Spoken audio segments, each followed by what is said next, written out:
Olá, seja muito bem-vindo, seja muito bem-vinda à nossa sexta aula da Masterclass de Perícia Elétrica. O que nós vamos avançar? Um formato de perguntas e respostas, pauta em branco. A maioria dos profissionais, hoje, eu não sei te dizer assim, obviamente eu não tenho esses dados, né? Ninguém tem. Mas assim, se a gente fosse pegar uma média de todas as pessoas que fazem serviço de consultoria elétrica, o faturamento é muito pequeno em relação ao que deveria. E por que acaba sendo muito pequeno? Porque as pessoas focam somente na parte técnica, cada vez incorporando mais e mais e mais e mais escopos de serviço, sendo que muitos desses serviços, às vezes, o cliente pede algo que não tem nada a ver com aquilo que você oferece. E por preocupação com aquele futuro cliente, alguém que você já atendeu, alguém que já foi o seu cliente, você acaba fazendo um grande esforço para tentar adaptar ou tentar oferecer, passar um orçamento naquela situação. Para que você possa ter uma ideia, hoje um aluno nosso mandou uma mensagem falando o seguinte: Daniel, tem uma pessoa aqui que me pediu um orçamento para um condomínio de um laudo de inspeção elétrica conforme a NBR 5410, um laudo de SPDA conforme a NBR 5419, ele também quer que verifique o aterramento, quer que faça a vistoria no SPDA, um monte de coisa. Tá? E tudo conforme as normas vigentes. Legal. Se você for passar um orçamento dessa natureza, tem duas coisas que você vai encontrar. A maioria das instalações elétricas hoje não atende a esse contexto, tá?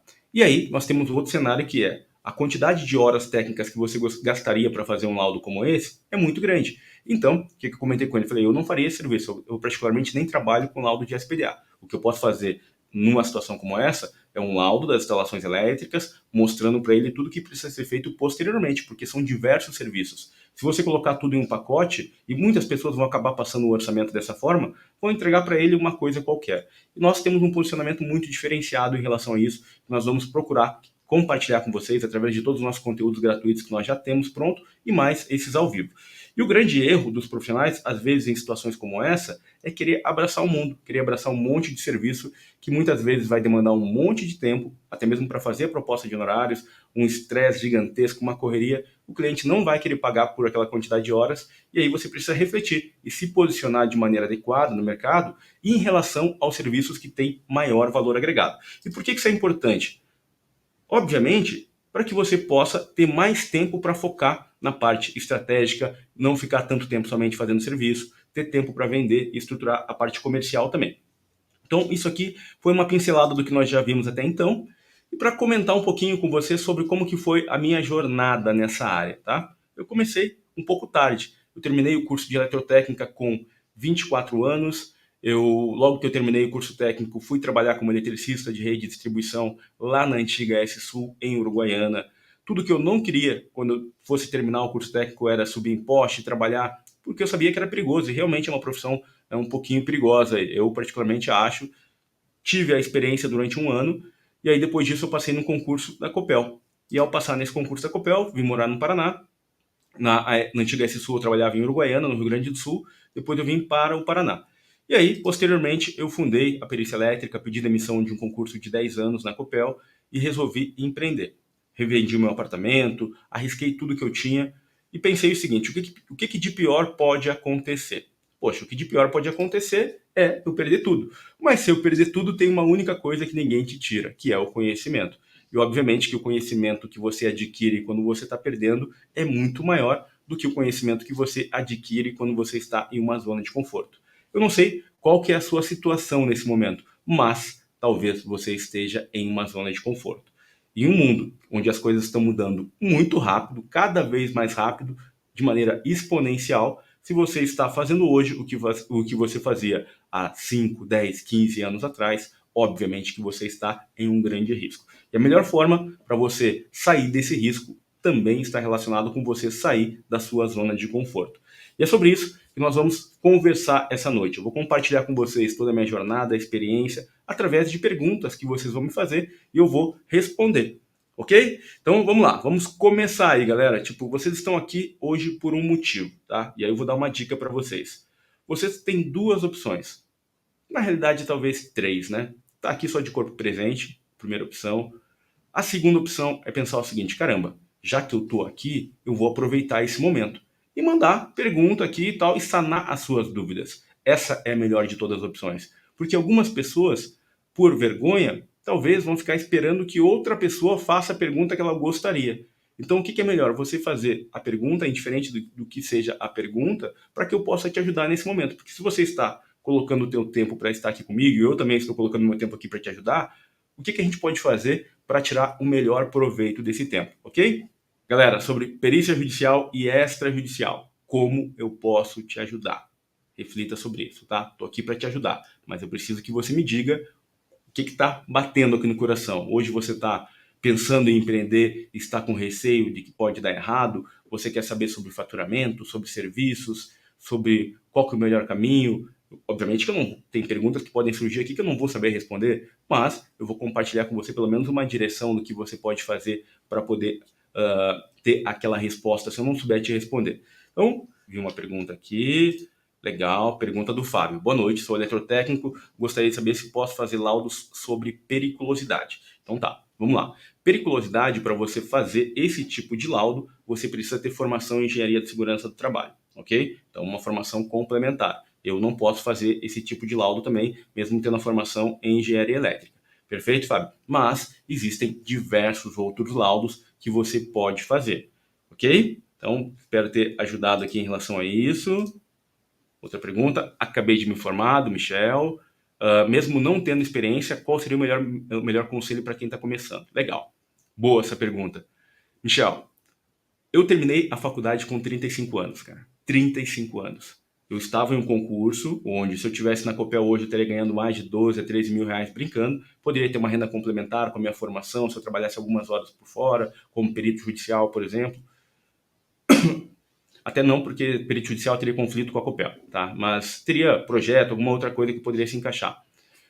E aí, eu tinha uma situação naquele momento. 35 anos, tinha acabado de terminar a engenharia, faculdade particular. Falei, caramba, cara, e agora?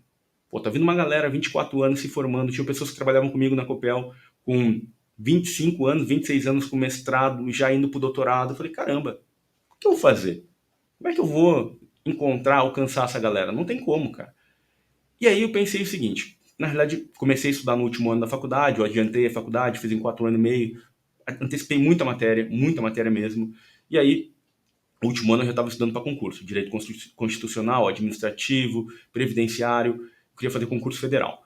E aí, o que aconteceu? Voltando de um concurso, onde eu tinha ido fazer em Porto Alegre, caiu uma coisa muito clara assim na minha mente, tipo, caiu a ficha para quem é mais antigo, né? Falei, cara, eu não quero mudar de cidade. Eu não quero ter que morar, eu não quero ter que ir trabalhar em um local que vão me pedir para fazer algo que talvez eu não goste de fazer e eu vou ter que fazer aquilo pro resto da minha vida só para ganhar um dinheiro. Eu falei, cara, isso aqui tá errado. Isso aqui tá errado, porque eu tinha entendido, eu já estava ganhando um dinheiro bacana na Copel, de onde eu venho de família muito simples. Porra, perdi meu pai quando eu fazia 3 anos, meu pai cortava grama, minha mãe era diarista, sustentou seis filhos em Pelotas, cidade com a renda per capita baixa. Falei assim, cara, de onde eu venho, se eu tiver que morar num apartamento com uma kitnet, tá tranquilo, não tem problema nenhum com isso, entende? Então eu falei, cara, eu vou arriscar tudo que eu tenho. Né? Com a idade que eu tô, agora é hora de arriscar. Entende? Por quê? É mais fácil arriscar com 34 anos do que com 50. Entende? O risco, conforme vai passando o tempo, ele vai aumentando também. Então, o que eu quero dizer com isso? Que quando eu tomei a decisão de empreender, a única coisa que eu fiz foi dar um foco naquilo. E eu estava começando. E o mercado de perícia elétrica no Brasil, na época, nem existia. Não se ouvia falar em perícia elétrica. Por isso que eu peguei domínio, perícia elétrica. Comecei a fazer muito conteúdo no Facebook e tal. Instagram entrei muito depois. Mas, assim, aquilo que fez com que a empresa fosse crescendo. Eu já tinha percepção da dificuldade das pessoas em relação ao marketing, à parte comercial. Fiz uma MBA em gestão comercial, investi bastante nisso, investi bastante em marketing. Eu comecei a olhar do alto quais eram as dificuldades que as pessoas do meio tinham. Então, o conselho é esse. Olhe os seus colegas e vejam qual que é a direção que a maioria está tomando. Quais são os serviços que eles estão oferecendo, quem decidiu empreender. Ou, alguns querem passar em concurso, quais são os concursos? Outros querem trabalhar em uma empresa privada, quais são as oportunidades nessa empresa privada? Mas não só olhar os colegas.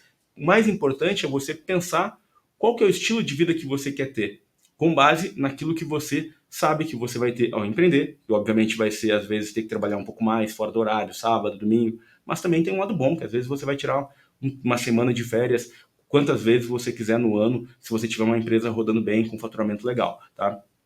Obviamente que você não vai ficar tirando férias se estiver no negativo. Então, a ideia é, foque em alguma coisa, compreende o serviço, assiste todas as aulas da Masterclass. E o primeiro conselho, assiste a aula 1, 2, 3, 4 e 5. Pô, aqui você tem uma gama gigantesca de direcionamento em relação ao que você pode fazer. Depois, pô, Daniel, mas onde que eu encontro os treinamentos da perícia elétrica? Legal, deixa eu te mostrar aqui.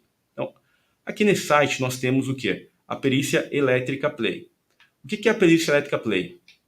É uma plataforma, tá, com o objetivo de ajudar quem está começando agora a empreender. Aqui nós falamos de maneira mais avançada do que o conteúdo que você vai encontrar no YouTube sobre certificação das instalações elétricas, vistoria, laudos para crédito do CMS, perícia judicial. Tem muito lives, conteúdos que não tem no YouTube, que nós fizemos, tiramos e estão somente aqui na Perícia Elétrica Play. Tem diversas aulas que vão te ajudar bastante. É uma plataforma que não é um treinamento, mas ela tem o quê? Uma visão, o objetivo de te dar uma visão de negócio, olhando todas as áreas, não só a parte técnica, mas a parte de gestão comercial, a parte marketing, finanças, tudo isso. E uma plataforma que vai sempre se retroalimentando. Essas aulas, por exemplo, vão sair daqui e vão para essa plataforma, tá? Então aqui é um bom começo. E depois, aqui no site da Perícia Elétrica, a gente tem diversos treinamentos que vão ajudar vocês com isso também. Alguns treinamentos gratuitos, como por exemplo de empreendedorismo para peritos, maratona de certificação elétrica e laudo para crédito de ICMS, ok?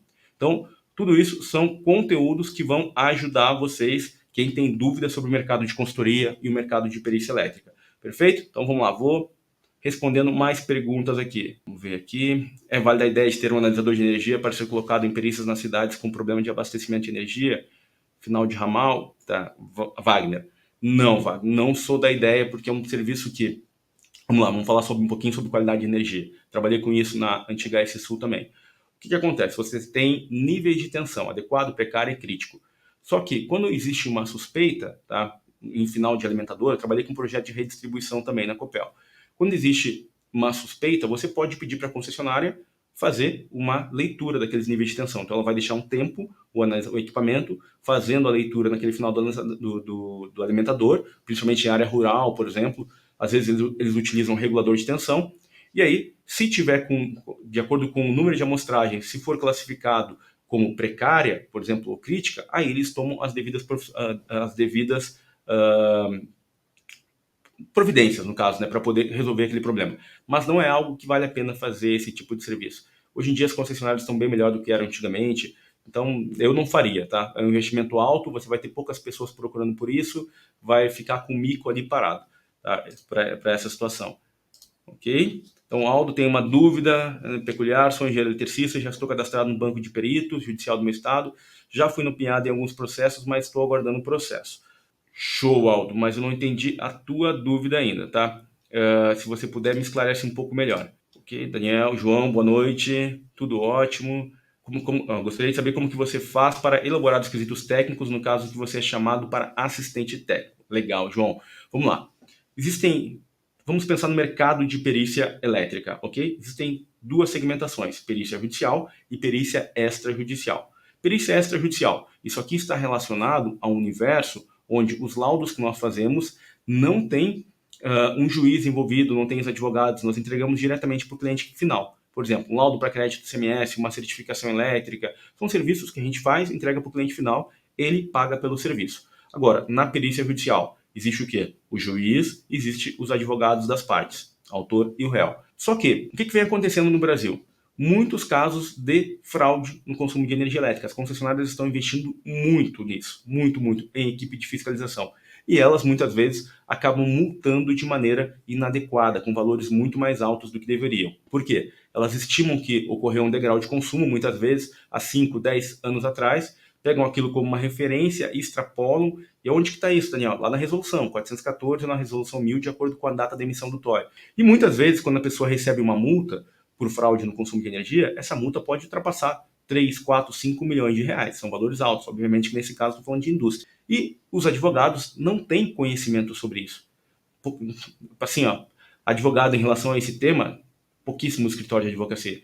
E o que eles ficam à mercê? De encontrar profissionais da área elétrica que trabalhem com isso. Por quê? Os profissionais também só olham somente o cadastro no Tribunal de Justiça e ficam esperando para ser nomeados. Sendo que existe uma grande oportunidade que é você trabalhar na outra ponta com a pessoa que recebeu uma multa por fraude no consumo de energia elétrica, que muitas vezes está tendo um prazo de cobrança muito longo, muitas vezes a equipe que fez a fiscalização não fez de maneira adequada, porque não tem experiência, as concessionárias estão tirando as pessoas mais antigas, colocando pessoas novas, sem experiência muitas vezes, terceirizando esse tipo de atividade, pagando mais quando encontra multa, aí tem muita multa que é forçada, é um jogo de interesse bem pesado por trás disso, e surge sim a oportunidade para fazer esse tipo de trabalho de assistente técnico. Só que quando nós vamos elaborar os quesitos técnicos, como que eu faço? Eu faço acordo com o escritório de advocacia, pergunto se ele quer só as perguntas para anexar junto a manifestação que ele vai colocar nos autos do processo, com os quesitos, tá? E aí eu elaboro as perguntas e mando muitas vezes no formato de um Word, em branco, entende? Sem logomarca, sem identidade visual, sem nada. Porque ele vai copiar aquilo ali e vai colocar. Obviamente que antes eu já faço um acordo com ele sobre isso. Pode ser assim? Só as perguntas? Ok. Existem diversos tipos de fraude. Por exemplo, pode ser uma fraude antes da medição, que é um desvio, pode ser uma adulteração no medidor de energia elétrica com rompimento de lacres, pode ser uma adulteração sem rompimento de lacres. Isso tudo a gente vai conversar na quinta-feira da semana que vem, tá? Sobre os tipos de fraude. E para cada situação, pode ser uma adulteração do sistema de medição indireta também. Para cada situação, nós vamos encontrar uma forma de fazer perguntas. É um jogo de perguntas e respostas. Na vida, o que nós temos que aprender? A fazer pergunta. Por quê? As perguntas, através dela, você consegue enxergar muitas coisas. Que, se você não tiver experiência, você vai fazer perguntas inadequadas ou perguntas superficiais e aquele cliente que te contratou vai acabar perdendo. Nós temos um grande problema hoje no judiciário, que é o fato dos juízes contratarem peritos, muitas vezes sem experiência, tem profissionais com formação de engenharia civil fazendo esse tipo de perícia, que é uma perícia complexa, muitas vezes tem situações no sistema de medição indireta, ou seja, mede a tensão. Na engenharia civil, o pessoal estuda muitas vezes 60 horas em uma disciplina ou 2 no máximo sobre a parte elétrica, sem olhar o sistema elétrico de potência. Então, quando você for assistente técnico, atente a isso também, ok? E as perguntas, elas vão ser de acordo com cada tipo. Eu vou trazer alguns cases também no decorrer, perfeito? Caio pergunta, legal, Caio. Então, para ter uma empresa que não tem uma boa gestão, não tem dinheiro para pagar pessoas para gerenciar, nem comercial, nem marketing, não cresce mesmo tendo muito serviço. O que você indica? Legal, Caio. Então, vamos lá. Essa é a realidade de muitas pessoas, tá? Muitas pessoas hoje no Brasil que têm uma empresa de consultoria. Qual que é o problema? Muitas vezes você não tem um serviço que te permita escalar. Por exemplo, você tem uma empresa de projeto elétrico. Como que você vai escalar a quantidade de serviços que você vai fazer? Você depende muitas vezes de indicação. É difícil você sair ligando para uma lista de indústrias ou construtoras perguntando se ela quer fazer um projeto elétrico, por exemplo, ou projeto residencial. É muito difícil. Então, esse serviço, para você poder crescer, é difícil. Tá? Você vai receber por indicação. Sistema fotovoltaico, por exemplo. Hoje você sacode uma árvore, tem um monte de pessoas ali, né, oferecendo, no bom sentido, óbvio, né, tem que tomar cuidado com a internet, porque... Mas vamos lá, o cara sai da faculdade e já vai trabalhar com projeto elétrico ou energia fotovoltaica, muitas vezes, porque tem um glamour, tem a paixão e tal, mas como a barreira de entrada é muito pequena, acaba tendo muitas pessoas oferecendo esse tipo de serviço. E aí, qual que é o grande desafio? É você ir para serviços que envolvem uma visão mais multidisciplinar e que te permitam escalar. Eu enxerguei isso no passado. E o que eu fiz? Fui trabalhar com laudo para crédito do CMS. Falei, aqui é onde eu vou dar tração. Porque aqui eu consigo ajustar comercial para poder ter um controle de quantas pessoas eu faço contato para verificar quantos orçamentos eu envio, de acordo com a quantidade de orçamento que eu envio, qual que é o valor médio de cada orçamento, de acordo com o valor médio, qual que é a taxa de aprovação, que é o outro ponto. A partir do momento que você ajustou isso, você trabalha a redução do tempo em cada coisa. Em que sentido? Trabalha a performance da empresa. Se hoje eu entrei em contato com 20 empresas, como que eu posso fazer para entrar em contato com 25 empresas amanhã? Outro ponto, além disso que eu falei, muitos profissionais não dedicam tempo para a área comercial. Você tem que pensar o seguinte, se a minha empresa não está faturando, aonde que eu vou colocar meu tempo? Fazendo o serviço, aprendendo mais coisa técnica? Não. Eu vou olhar e vou ver quais são os serviços que eu vou continuar fazendo. Eu poderia fazer muitos serviços. Já ganhei muito dinheiro com rede de distribuição, fazendo projeto. Já ganhei muito dinheiro com projeto. Tá? Poderia fazer projeto hoje? Poderia. Poderia ministrar treinamento de NR10? Poderia. Só que o valor da hora para essas atividades é muito pouco. Então hoje eu não entro, eu falo de maneira muito humilde com vocês, eu não entro em hora técnica de serviço com valores abaixo de R$ 400, tem que valer muito a pena, tem que ter um outro interesse maior por trás. Se não, parte de R$ 600. Mas isso é posicionamento, que você constrói ao longo do tempo, tá? E detalhe, minha primeira nota fiscal, Foi um laudo para crédito do CMS no valor de R$ 7.000, nota fiscal lá em 2014. Por quê? Obviamente que quando eu montei a empresa, eu pensei comigo mesmo, falei, cara, eu não vou entrar nesse jogo de concorrência, eu não vou entrar nesse jogo de reduzir valor, porque isso vira um vício.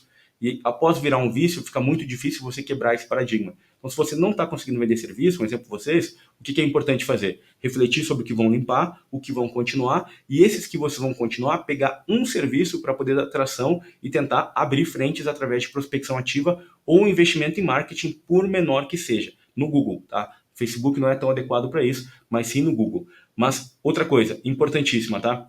Estudem a parte comercial. Só que a parte comercial, ela se divide em algumas etapas, tá? Então, uma coisa é você fazer a prospecção, tá? Elaborar o orçamento, outra coisa é você fazer as negociações dos orçamentos que foram enviados, e outra coisa é você olhar do alto a área comercial e entender os indicadores estratégicos, aquilo que vai nortear a direção, ou seja, quais vão ser os próximos passos. É importante nós colocarmos esse chapéu também, não só o da prospecção, mas também o da pessoa que está negociando e o também da pessoa que está olhando do alto isso tudo para poder ajustar o modelo de negócio. Ajustou o comercial, começou a entrar dinheiro, começa a investir no marketing. Por quê? O marketing é o que vai te dar alcance, vai fazer você chegar mais longe, vai fazer com que você construa um reconhecimento de marketing, um reconhecimento da empresa, desculpa. E o marketing, é importante que vocês reflitam sobre vários aspectos. O marketing não é só o da empresa, também existe o marketing pessoal, tá? Como que vocês utilizam a rede social de vocês hoje? Quantas pessoas sabem que vocês trabalham na área elétrica? Isso é extremamente importante. Ah, Daniel, eu não gosto. Tudo bem. Tem um monte de coisa que eu não gosto de fazer. Só que quando eu olho mais do alto, por exemplo, imagine um prédio com 20 andares. Se eu olhar do primeiro andar, o que está acontecendo, o que eu estou fazendo, mas não gosto disso. Poxa, eu queria fazer tal coisa. Meu corpo pede para ficar na zona de conforto. Não gosto disso. Só que quando eu aumento a altura e olho lá do 20º andar, o que eu olho? Eu falo, pô, peraí, eu quero poder tirar mais férias no ano, eu quero poder trabalhar menos, eu quero poder ganhar mais, eu quero poder ter tempo para isso, para aquilo outro. Cara, agora eu tô com pique, agora eu posso dar o meu melhor, entende? Então eu consigo, ao olhar mais do alto, tornar aquilo que é difícil algo pequeno. Vocês já aprenderam coisas muito mais difíceis do que vender. E a maioria da dificuldade de muitas pessoas é a venda. A pessoa, não, mas eu sei vender e tal. Os números dizem se você sabe vender ou não. Então, se você não está conseguindo vender, é porque você tem uma dificuldade e precisa ter humildade para olhar isso. Tá? É importante, pessoal, ter essa humildade, sabe? A gente sai da engenharia com aquela ideia de que, não, a gente é mega... Não, todo mundo é igual, todo mundo tem as suas dificuldades, todo mundo, não tem isso aí. E aí, quando você começa a ter essa humildade e consciência do tipo, pô, vou tentar melhorar, fazer isso diferente, dedicar mais tempo para estudar, as coisas vão dando certo. Tá, se consegue trabalhar com perícia judicial morando fora do Brasil. Aldo, olha só, tem algumas perícias que você pode aceitar, e isso com acordo prévio, ok? Quando você passa a proposta de honorários para o juiz, informando que aquela perícia vai ser feita de maneira indireta. Mas existem casos que não dá, você tem que ir no local. Um exemplo, uma perícia de desvio no consumo de energia elétrica. Foi feito o desvio antes do sistema de medição, não foi feito rompimento do lacre na caixa de medição, nem rompimento do lacre no medidor, ok? Só o desvio. A equipe da concessionária foi lá no local, identificou o desvio, não retirou o medidor, passou 2, 3, 4 anos, você foi nomeado. Beleza, essa perícia aí você não precisa ir no local, tá? Aí tem alguns peritos que falam assim, não, mas se for no Rio de Janeiro já está consensado que tem que ir no local. O ir no local está ligado com a questão do que você vai encontrar que é relevante para a conclusão do laudo. Nesse caso que eu falei, não tem coisas relevantes que você vai encontrar em uma situação como essa que vão afetar a conclusão do teu laudo. Detalhe, tem muitos peritos que vão no local e ainda colocam alicate a perímetro para sair fazendo medição. Leitura instantânea em relação a coisas que não tem nada a ver com o que está previsto na resolução 414 ou na 1000. Então tomem cuidado com isso. Mas existem outras situações onde você vai precisar ir no local, tá? E aí, por exemplo, uma injeção de corrente contínua na bobina de um medidor eletromecânico. Você tem que muitas vezes ir no local para identificar isso, porque pode ser que essa bobina tenha sido queimada por descarga atmosférica ou então por realmente uma injeção de corrente contínua, uma situação um pouquinho mais delicada, tá? E aí você pode recusar se for nomeado uma situação como essa. Mas como você está indo para os Estados Unidos, procura refletir o que você realmente está procurando, porque ou pode ser que você trabalhe então em outras frentes como parceiro de alguém, enfim, tem alternativas aí que na próxima semana vão ficar mais claras para você o que você pode fazer mesmo estando lá. Mas eu, se fosse para os Estados Unidos, ia querer ganhar em dólar, não ia querer ganhar em real. Uma dica aí também, beleza? Quanto tempo em média um negócio de consultoria para começar a dar fruto, começando do zero? Legal. Pergunta muito boa, tá? E o tempo, em média, ele é muito relativo. Por que é muito relativo? Eu não tenho como saber o que é resultado. O primeiro ponto é assim, ó, saber o que é dar fruto, dar resultado. O que é dar fruto, dar resultado para mim é diferente do que é dar resultado para cada um de vocês. Para algumas pessoas, faturar 10 mil no mês está ótimo. Como empresa, entra na conta pessoa física um valor menor, obviamente. Vamos supor que 3, 4 mil está ótimo. É o ponto que ela quis chegar na vida. Ela estabeleceu aquele limite para ela e falou, não quero mudar. Tá ótimo se a pessoa chegou naquilo ali. Agora, tem pessoas que têm sede de crescer. Eu sou um cara que tem sede de crescer, eu não olho nem tanto o dinheiro, mas ela fala, cara, peraí, o que eu estou fazendo agora? Minha hora de trabalho está aumentando? Eu olho muito para o valor da minha hora de trabalho. Minha hora de trabalho hoje está aumentando? Tá aumentando, então tá legal, um indicador bacana. Eu estou conseguindo fazer outras coisas para outros grupos de pessoas que sejam além do setor elétrico. Eu também faço consultoria para escritório de advocacia, para médicos, para dentistas. Esse sábado, por exemplo, passei a manhã inteira fazendo consultoria para um escritório de advocacia de onde? Lá de Belo Horizonte. É um outro tipo de consultoria que eu faço, consultoria de negócio, estratégia de negócio, um conceito de engenharia de marketing. E aí, onde eu trabalho muito indicadores. É você olhar o conhecimento que você tem, olhar o mercado e saber quem que vai pagar mais pela minha hora técnica. O que eu mais gosto de fazer? Ah, é isso aqui. Então você vai direcionando. Só que o dar fruto, às vezes você vai olhar para trás e vai dizer, poxa, parece que não deu fruto. Não, como não deu? O valor da hora de trabalho aumentou em mais do que 10 vezes. O valor da minha hora de trabalho aumentou bem mais do que 10 vezes, tá? Se eu for considerar a minha época que eu trabalhava na Copel em relação a agora. Então, esse ponto é importante se observar, porque às vezes a gente se cobra muito, tá? E não para pensar o que é dar fruto. Se vocês estão assistindo essas aulas, vocês já estão colhendo fruto, porque a mente já expandiu. Vocês já estão em outra camada, porque o que a gente está conversando aqui não é o que é abordado na universidade, porque na universidade não tem esse conteúdo. Então, isso é importante que a cada momento, cada movimento que nós fazemos, vocês se percebam compreendendo que vocês já estão recebendo fruto a todo momento. Até quando um cliente ou futuro cliente diz não para vocês, aquilo é um fruto.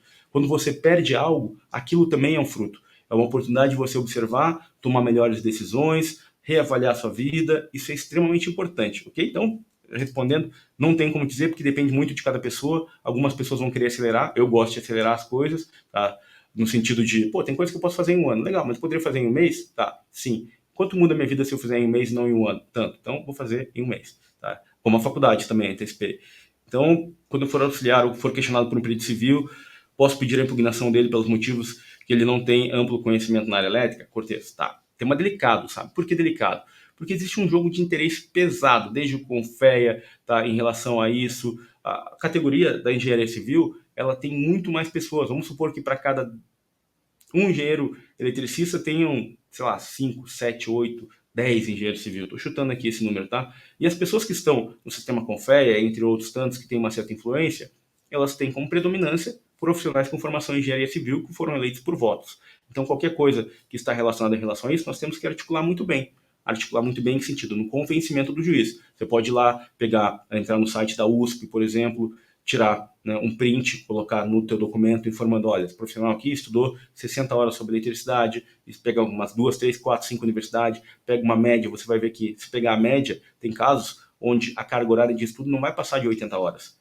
E em uma situação onde o cara tem que ter conhecimento sobre o sistema elétrico de potência e ele não tem, você vai pegar todos esses argumentos para montar um documento pedindo para que seja substituído aquele profissional. Dá para fazer, e aí só que obviamente depende da cabeça do juiz. Ele entender que um profissional com formação na área elétrica tem muito mais conhecimento, uma carga de estudo muito maior, e aí tem um jogo de interesse, toda aquela discussão dos engenheiros civis com os engenheiros eletricistas, se não, posso fazer. Inclusive a própria ABENC, que é a Associação Brasileira dos Engenheiros Civis, tem um post, eu apresentei em uma das aulas, na aula 4, onde ela fala que o engenheiro civil não tem limitação de potência baseado em um decreto de 1933, que é um absurdo, é um desserviço para a sociedade que eles têm feito. Mas tudo bem.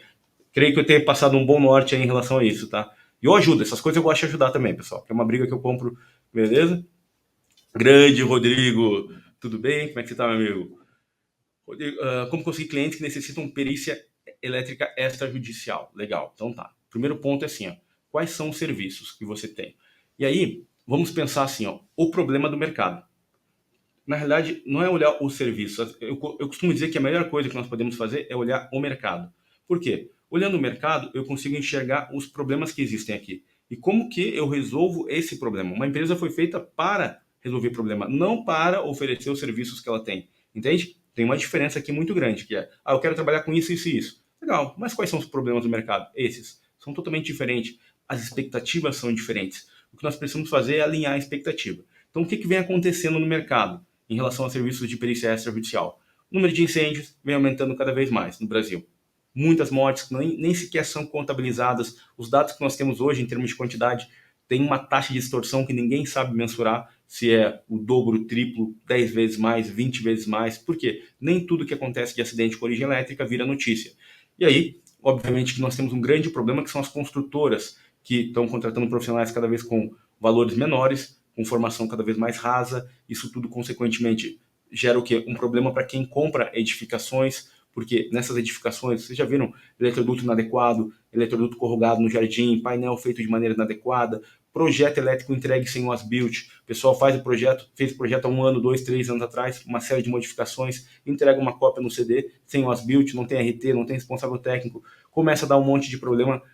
O condomínio começa a pagar esses problemas, só que a responsabilidade era da construtora. O que significa isso? Um grande problema. Muitos prédios pegando fogo, um incêndio gigantesco no Brasil, as pessoas assustadas com isso, muitas pessoas morrendo. Opa, o que a gente pode fazer para resolver esse problema? Tá? Como que a gente pode bater de frente com isso? E aí tem a aula que eu falo sobre isso. Na aula 4 eu explico toda essa questão dos serviços de perícia extrajudicial, e na semana que vem a gente vai trabalhar várias frentes. E tudo está relacionado com, não adianta você ter o serviço e não conseguir, isso é uma dica importante para vocês, fazer com que as pessoas encontrem vocês. Porque vocês podem ter os melhores serviços, só que se vocês se esconderem no quarto, ninguém vai ver vocês. Então é importante externar isso para o mercado, com estratégias de prospecção ativa ou passiva, com investimento em marketing, com posicionamento adequado também.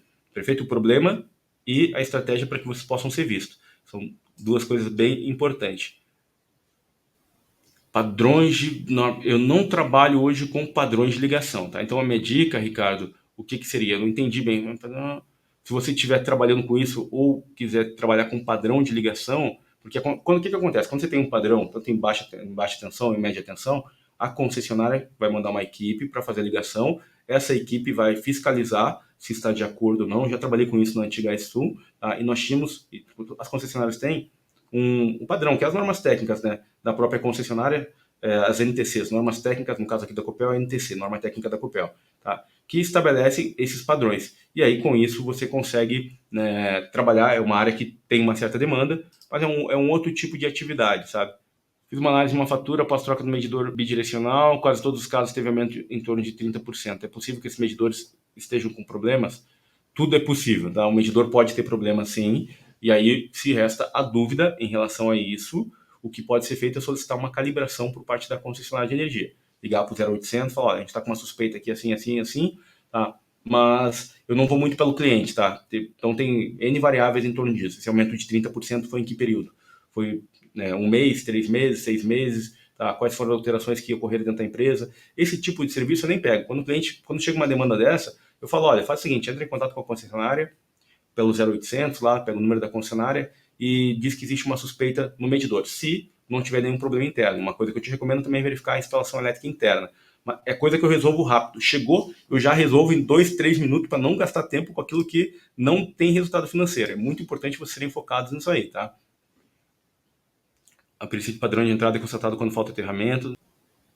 A falta de aterramento causou a queima dos equipamentos. Tem muito prédio antigo, Ricardo, que nem tem aterramento. Muito prédio antigo, tá? E quando ocorre uma queima de aterramento, uma queima de equipamento, uma das coisas que a gente orienta essa pessoa é para ela entrar com um pedido de ressarcimento junto à concessionária. Aí, na própria resolução 1000, ou então no PRODIST da ANEEL, você tem uma série de informações sobre isso. Sobre como o cliente pode entrar com pedido de ressarcimento, mudou bastante coisa, o prazo que antes era 90 dias, aumentou para 5 anos, tem uma série de exigências para que o cliente sinalize para a concessionária que houve essa queima desse equipamento, tá? Tem outros caminhos aí também. Vamos ver aqui, como identificar um fio rasurado. Um fio rasurado, eu vou entender que um cabo desbitolado, talvez, vou por essa linha, tá? Fios é um problema hoje no Brasil, tá? Cabos, a gente tem muito problema, muito cabo desbitolado. Pode ser que, às vezes, ele tenha uma quantidade de cobre com uma área equivalente ao que pareceria ser o ideal, mas ele tem problema de recondicionamento, é um cobre de baixo grau de pureza, tem uma série de cuidados. Então, só em laboratório. Eu costumo dizer que isso aqui é um ensaio para laboratório, tá? Henrique, boa noite. Ô, Henrique, show, funcionário ativo da Copel. A missão do laudo para que SMS pode configurar algum tipo de conflito? Henrique, legal. Vamos lá. o que eu vivi de experiência na Copel? Qualquer movimento que você faz, em empresas, de maneira geral, tá? Qualquer movimento que você faça fora, chega uma hora que começa a ficar pesado, sabe? Assim, você tem que tomar uma decisão. Ou você quer estabilidade, ou você quer, tipo, empreender. E aí, o que dá para fazer é você, assim, montar um modelo de negócio onde você toca em paralelo, tá? Não vai ter conflito de interesse, né? Mas até ali também depende muito da área que você tá, sabe? Por quê? Vamos supor, você trabalha na área de medição. Na área de medição, o pessoal tem acesso a quem está fazendo a entrada de energia. Nessa área tem os dados das indústrias. Você vai ter uma vantagem competitiva. Então, tem que consultar o código de ética da empresa para ver o que eles pensam em relação a isso. Provavelmente não vão deixar, tá? E obviamente, se for na geração é outro CNPJ, é outro tipo de empresa, aí já não tem um conflito como esse também. Eu trabalhava na geração, no Bloco Ali. Foi falado sobre credenciamento em outros estados, Léo, eu gostaria de saber se em perícias em outros estados são feitas de forma direta ou indireta. Legal, Léo. Você tem as duas opções, você pode fazer de forma direta ou indireta, por exemplo, no Rio de Janeiro, uma perícia, valor simulado lá, uma perícia de fraude, 4 salários mínimos. Um voo de Curitiba para o Rio de Janeiro, por exemplo, vamos supor aí R$ 600, dependendo da época, 800, até vezes até menos, tá? Então não dá para ir, voltar, você vai lá, faz uma perícia, volta, pega um carro, aluga, aí você tem que contabilizar os custos, mas não vale a pena dependendo da situação. Você tem outra opção que é fazer somente as perícias que são indiretas. E aí, pela análise dos autos, você pode selecionar quais são essas perícias, tá? Augusto, vamos lá, tudo bem? Prospecção, que o Augusto está comentando é o seguinte. Daniel, como que você faz uma prospecção para uma indústria, tá? Em relação ao laudo para crédito do CMS? Negociação, a gente precisa entender sobre negociação. Então, existem várias etapas em uma negociação. Quais etapas? A primeira etapa é você selecionar quais são as empresas que você vai entrar em contato. Pô, peguei um banco de empresas aqui, existem bases de dados para isso, que é o quê? Você entrar em contato. Você entrou em contato, você vai se deparar com quem? Muitas vezes com a secretária. A secretária não vai te passar para a pessoa certa. Quem é a pessoa certa? A área contábil, o dono da empresa. E aí você vai pedir para ser direcionado para essas pessoas. Chegando lá, se você travar no primeiro minuto, já não vai. Então, é um jogo de fazer perguntas inteligentes. E aí, essas perguntas é que vão fazer com que você ganhe mais 1 minuto, 2, 3. E no começo, qualquer negociação ela tem uma relação direta com uma compreensão do problema ou uma compreensão da situação. Esse é o nosso objetivo nesse primeiro contato, entender a situação da pessoa, se mostrando interessante e disposto ou disposta a ajudar. Ok? E aí você vai entendendo, existem várias possibilidades. A empresa já tem laudo técnico, precisa atualizar. Quando foi a última vez que ela fez a atualização? Será que esse laudo tem uma data de validade, já tem uma data de validade e essa data foi expirada? Sim ou não? Será que esse laudo ainda existe? Está de posse da empresa? Essa indústria hoje se acredita 80%, por exemplo, que é um caso em Santa Catarina muito comum, entre alguns outros estados, e pode ter um benefício de aumentar esse crédito. Essa empresa não se acredita nada e nem sabe que isso existe. De acordo com esse cenário que você vai identificar na fase inicial, você vai abrindo outras gavetas e fazendo outras perguntas, vamos supor dessa forma, como se em cada gaveta fosse uma pergunta, de acordo com o cenário ideal. Então vai ramificando isso de acordo com aquilo que você for encontrando. Show, Fábio. Brigadão aí pelo feedback. Brigadão aí, Marcos, pelo feedback também. Caio, sou do Rio de Janeiro. Para quem se formou há pouco tempo, TRT exige 2 anos de formação. Exato. Vale a pena se cadastrar em outros estados. Qual a probabilidade de juiz nomear pessoas em outros estados? O engenheiro João, fez uma aula na aula 5. Nós temos aqui um treinamento com ele também sobre perícia judicial, que é um pega na mão muito bom. É um cara que vale muito a pena. Ele tem muito conteúdo aqui no YouTube para ajudar vocês, tá? Tem uma playlist de perícia judicial no blog também. Assistam, são conteúdos muito ricos de informação. Vai. Só conteúdo gratuito já ajuda muito vocês, tá? Então, tem oportunidade sim, tá? Depende da estratégia, do modelo de negócio de cada um de vocês. E aí, o que eu posso dizer é, se cadastrem, tá? À medida que surgir a demanda, vocês avaliam, vocês podem declinar também, não tem problema nenhum. Mas, Caio, uma outra coisa, se você não tem todo o tempo ainda de experiência, não fechou os 2 anos, nada te impede de trabalhar como assistente técnico, elaborando quesitos técnicos para escritório de advocacia. Tem muita demanda nessa área. E aí você entraria com um perfil de prospecção para esses escritórios, sinalizando um problema. Como conseguir nomeações em outros estados? Pergunta do Daniel. Mesma coisa, Daniel. Você vai se cadastrar no tribunal, à medida que surgir a nomeação, você vai avaliar se vai no local ou não. Se tiver aqui no local, você passa um valor coerente com isso, tá? E aí, vai para cima ou então declina da perícia. Mas dá para fazer. O Gero João comentou sobre isso na última aula, tá? Daniel Dantas, no caso de condomínio novo, o síndico pode solicitar a perícia elétrica mesmo que o empreendimento ainda esteja na garantia? Sim, na realidade é o seguinte, isso aqui é um filé mignon, pessoal. Condomínio novo, o que tem de problema em condomínio novo para se fazer laudo de certificação das instalações elétricas é um filé. São laudos que têm um valor agregado muito bom. e poucas pessoas no Brasil. Tema da segunda aula da semana que vem, tá? Na terça-feira vou trazer um conteúdo muito rico e avançado sobre isso, tá? Muito avançado sobre certificação elétrica, que vai abrir muito a cabeça de vocês em relação a isso, tá?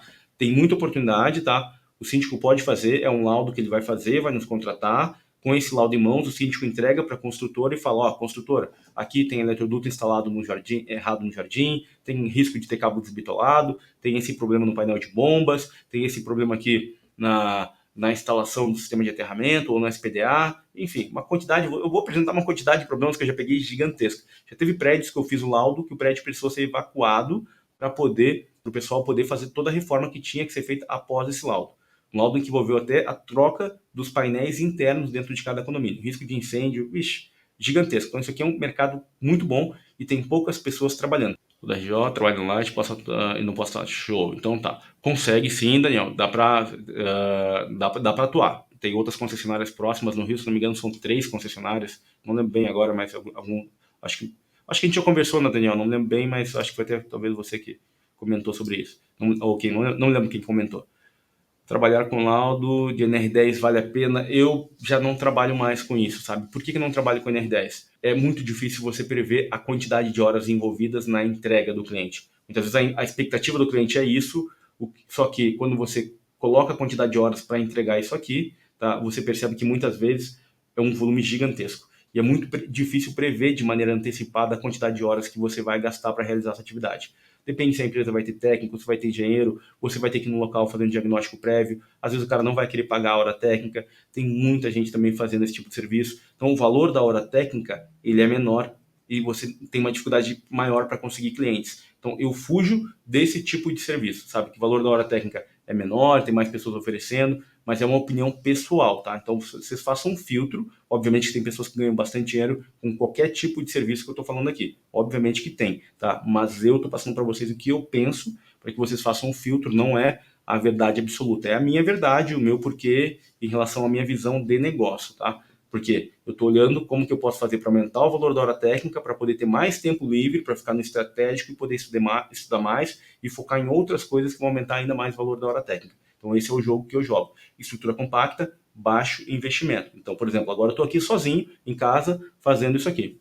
Muita coisa eu faço sozinho, dentro daquilo que é estratégico. E isso eu também ensino para outras pessoas, como elas podem fazer em outros modelos de negócio. Por quê? É só replicar o que eu já faço, não tem que estudar mais nada, entende? Então, essas coisinhas são detalhes importantes, tá? Como saber, de modo geral, o resultado das aferições de medidor? Nesse caso, você pode pedir, mandar para um laboratório, tá? Laboratório credenciado pelo Metro, e eles vão fazer um laudo específico. Às vezes, na própria concessionária também, ela está autorizada a fazer esse tipo de ensaio, já acompanhei ensaios como esse, e lá eles fazem um laudo em relação a isso. Galera, muito obrigado aí pela participação de vocês hoje. Compartilhem essa aula, reflitam sobre isso tudo. Se curtiram, deem um joinha aqui, tá? Vale a pena, agradeço, tá? Compartilhem com outras pessoas, com outros amigos. Grande abraço.